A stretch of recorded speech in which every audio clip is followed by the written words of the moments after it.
Saat ini saya berada di depan kantor PKI. Yo, VG23, open your mind.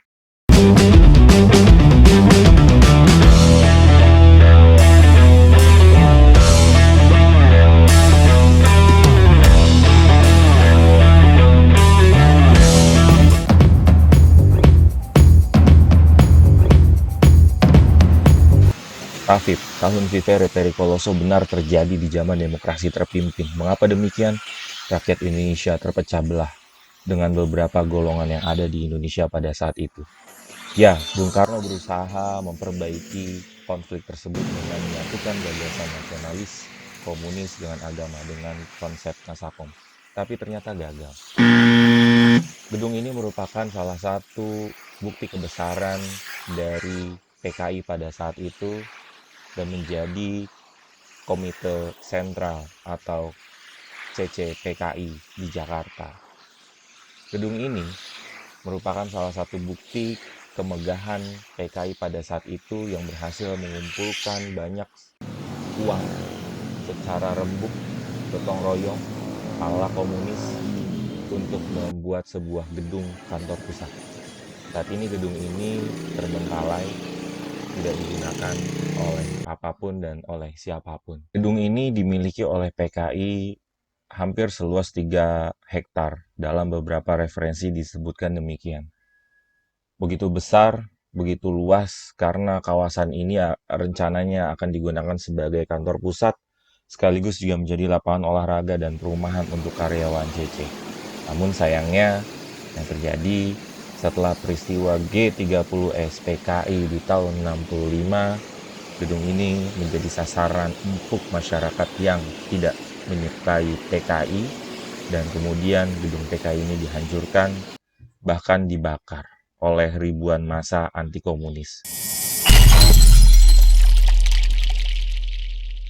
Hari ini saya lagi mau jalan ke rumah tempat di mana Jenderal Ahmad Yani tinggal. Khususnya sebelum peristiwa G30S PKI. Ada di mana? Tuh, di depan saya. Kali ini saya berada di depan rumah Jenderal Ahmad Yani, pahlawan revolusi. Kita lihat di sini adalah salah satu tempat yang sangat bersejarah tentunya, di mana Jenderal Ahmad Yani pada saat peristiwa Malam Kelabu tanggal 30 September, dia menjadi salah satu jenderal, Dewan Jenderal yang diculik, yang kemudian dieksekusi mati oleh para pelaku G30S yang konon dilakukan oleh PKI. Ini lokasinya. Jadi Jenderal Ahmad Yani pada saat itu diculik gitu ya oleh segerombolan pasukan Cakrabirawa. Alasannya adalah untuk menemui Presiden Soekarno pada saat itu. Tapi ternyata dia justru menjadi korban keganasan dari malam 30 September. Mari kita sama-sama dalami peristiwa transisi yang ada dari zaman Orde Lama masuk ke Orde Baru. Dan kenapa saya harus hadir di sini? Ini adalah menjadi salah satu tempat bersejarah yang sama-sama kita harus tahu bahwa di malam 30 September ada peristiwa yang sangat berdarah dan sangat emosional, bahkan hingga detik ini peristiwa tersebut masih menimbulkan luka yang mendalam bagi sebagian pihak. Kita masuk ke lokasi yang lain.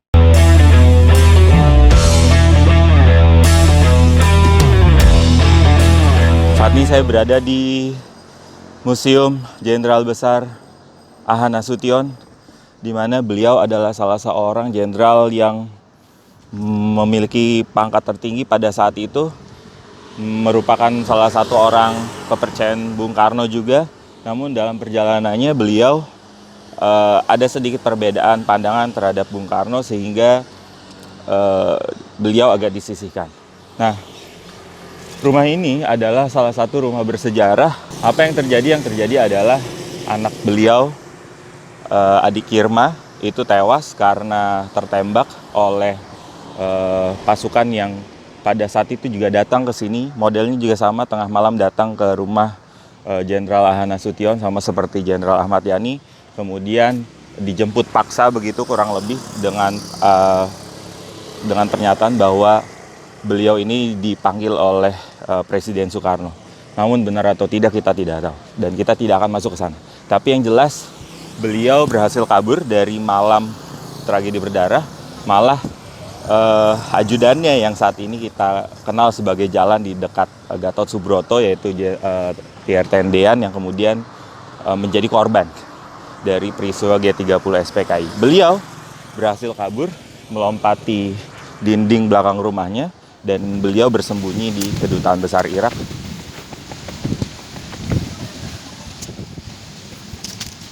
Faktanya, peristiwa gerakan 30 September di tahun 65 sudah terjadi. Faktanya, ada tentara yang menjadi korban. Faktanya, banyak kejadian yang diceritakan di lokasi ini. Di belakang adalah lokasi tempat di mana tempat disiksanya para tawanan gitu ya, yang menjadi korban dari peristiwa Malam Kelabu tersebut. Nah, kita tidak akan masuk ke dalam bahasan siapa aktor di balik ini semua karena teorinya begitu banyak. Ada yang menyebutkan bahwa ini adalah ulah dari CIA yang menitipkan dan sudah melatih tentara-tentara Indonesia. Ada juga yang menyebutkan ya seperti adanya lokasi ini yang menyebutkan bahwa semua ini adalah ulahnya dari PKI yang memiliki keinginan untuk menguasai pemerintahan.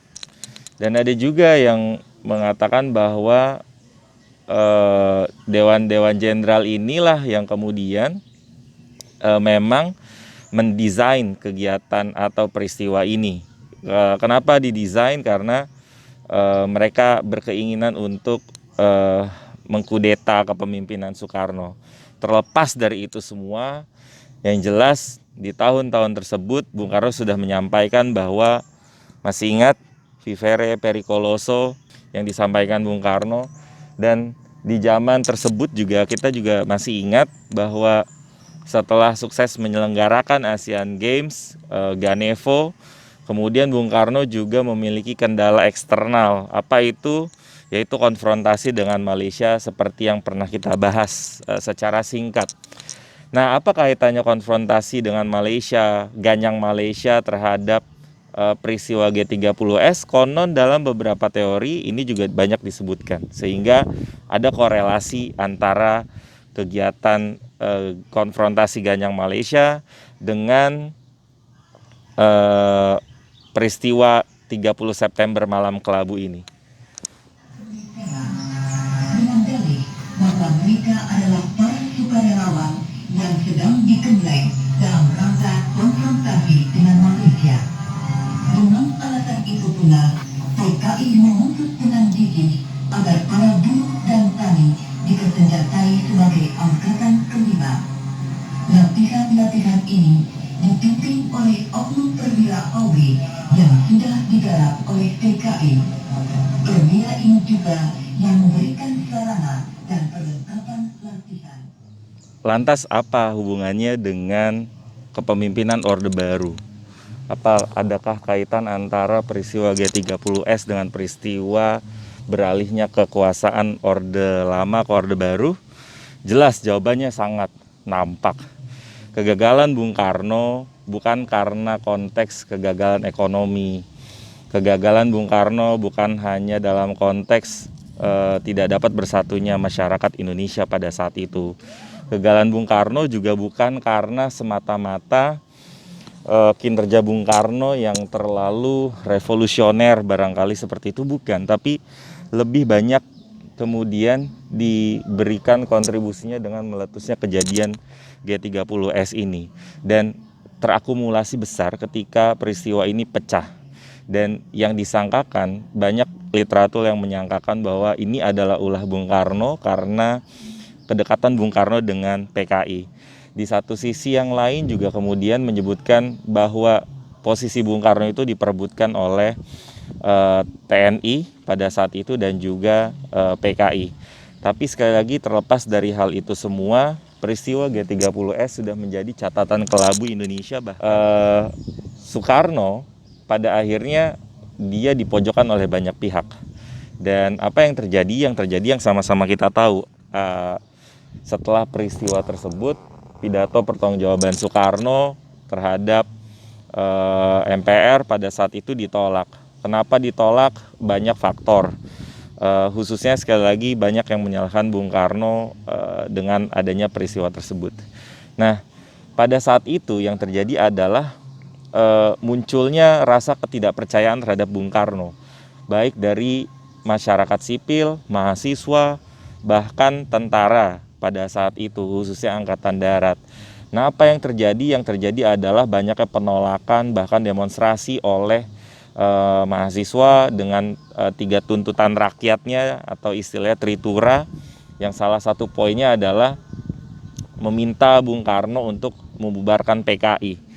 Menarik, terlepas sekali lagi dari keterlibatan PKI secara resmi, secara kepartaian, tapi yang jelas hari ini sejarah mencatatkan bahwa peristiwa tersebut adalah peristiwa kelam bagi kita semua.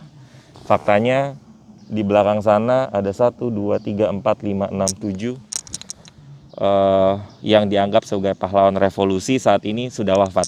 Di mana disiksanya? Disiksanya di balik sini.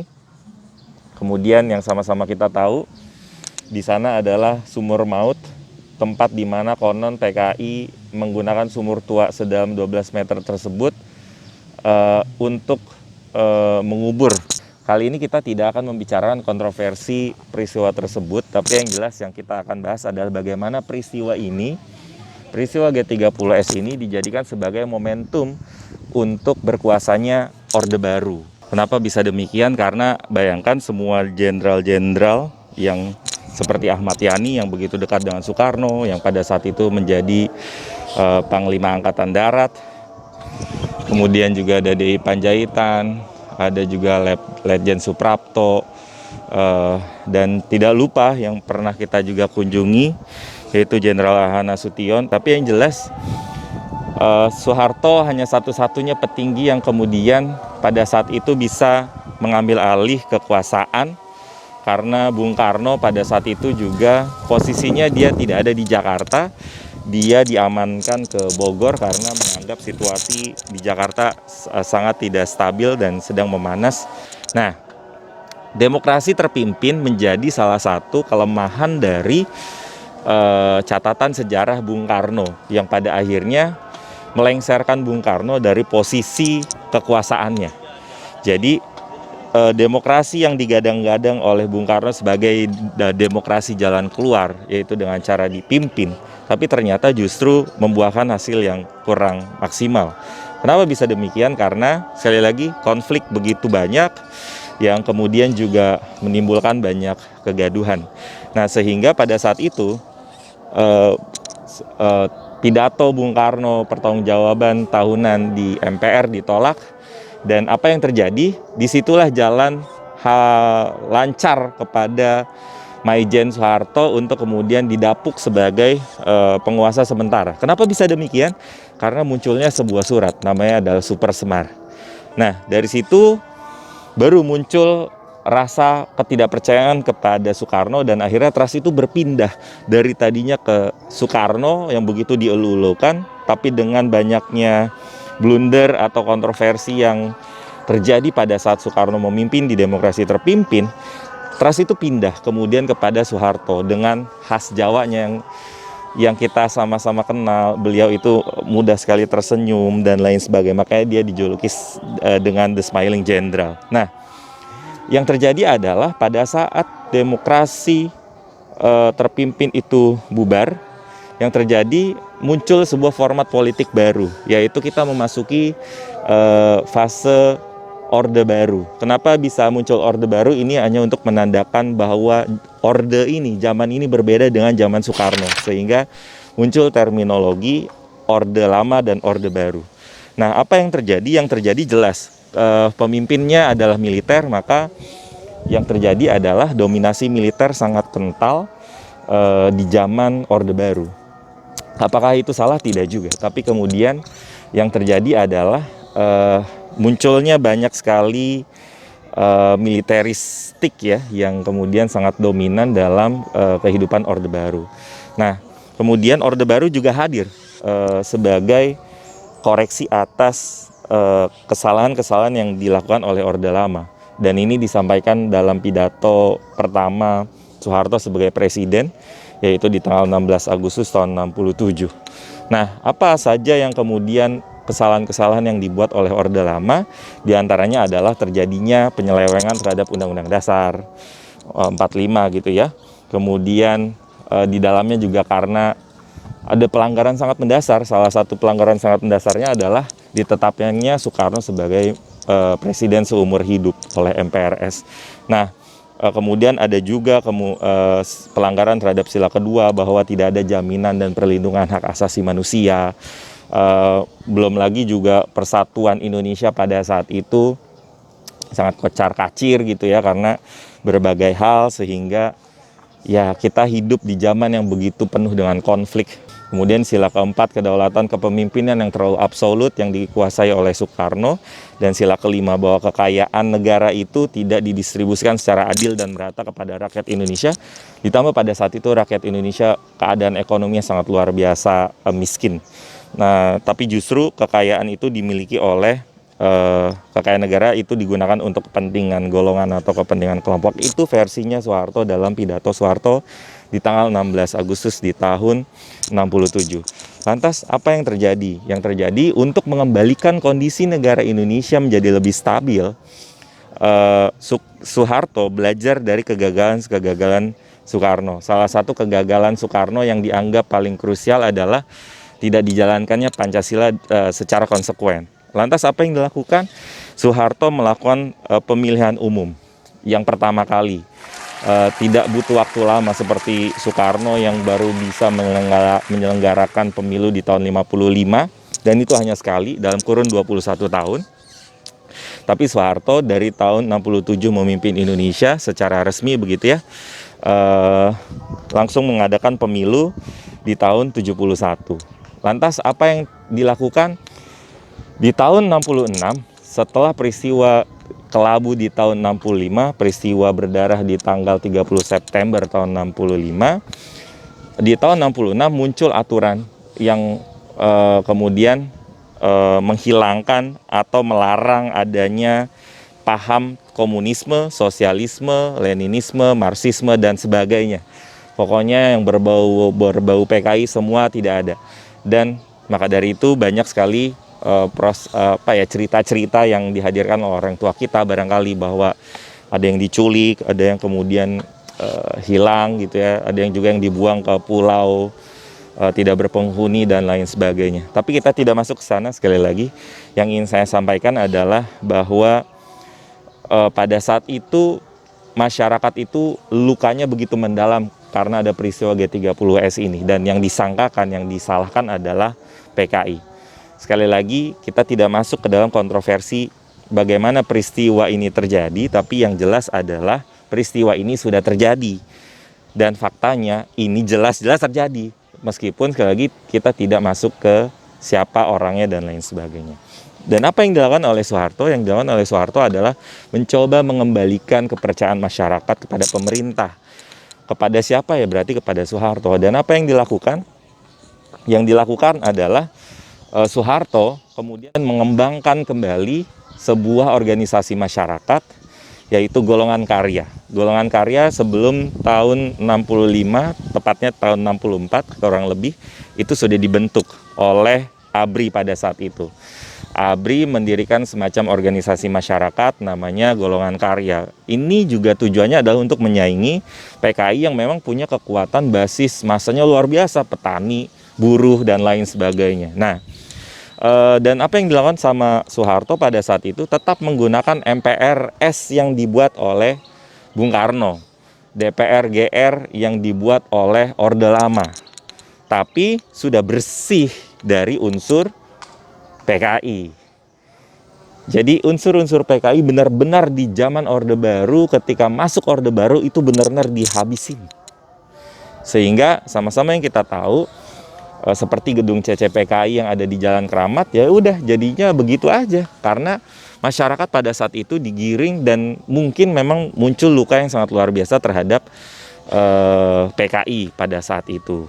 Nah, yang terjadi adalah di zaman Soeharto, kita lihat di pemilu tahun 71. Jadi di pemilu tahun 71 pada saat itu karena tidak ada lagi PKI dan tidak ada lagi unsur-unsur orang-orang Soekarno lah ya, barangkali begitu. Yang terjadi adalah Golkar pada saat itu juga mengikuti pemilu di tahun 71 dan hasilnya Golkar yang menang. Kenapa Golkar bisa menang? Karena ini adalah anggaplah seperti partainya pemerintah. Dan yang terjadi berapa kemenangannya mutlak? 62,8%. Kalau kita lihat di pemilu pertama tahun 55, perolehan suaranya kan tipis-tipis ya, hanya 22%. Dan sisanya itu tipis-tipis, selisihnya hanya 1-2% dan lain sebagainya. Yang terjadi kenapa Golkar bisa menang? Karena banyak sekali literatur yang kemudian menyebutkan bahwa adanya praktek-praktek monopoli, manipulasi yang dilakukan penguasa pada saat itu. Apa yang dilakukan, kekuatan apa yang dipunya sama pemerintah pada saat itu ya jelas satu militer. Yang kedua adalah kekuatan birokrasi.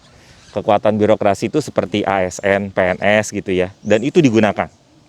Nah, ditambah orientasi yang digunakan oleh Orde Baru di awal untuk mengikat hati rakyat Indonesia pada saat itu, salah satunya adalah pembangunan ekonomi. Tidak lagi menyandarkan diri kepada pembangunan politik seperti di zaman Orde Lama. Di zaman Orde Lama pembangunan politik begitu kental, begitu terasa. Tapi di zaman Orde Baru yang digunakan pendekatannya adalah pendekatan pembangunan ekonomi. Kenapa? Ya lihat realistis. Rakyat Indonesia pada saat itu sudah jatuh tertimpa tangga pula, bahasanya seperti itu. Kenapa? Karena dihantam dengan peristiwa yang begitu besar, begitu bersejarah dan berdarah. Kemudian posisinya kondisi ekonomi juga kocar-kacir. Kondisi ekonomi rakyat Indonesia pada saat itu begitu miskin dan lain sebagainya. Sehingga yang terjadi adalah pemerintah menggunakan kekuatan militer sebagai ujung tombak dan birokrasi untuk menguasai pemerintahan. Kita mau kemana lagi? Ya lihat aja nanti. Oke? Tetap di channel Sang Guru PPKN.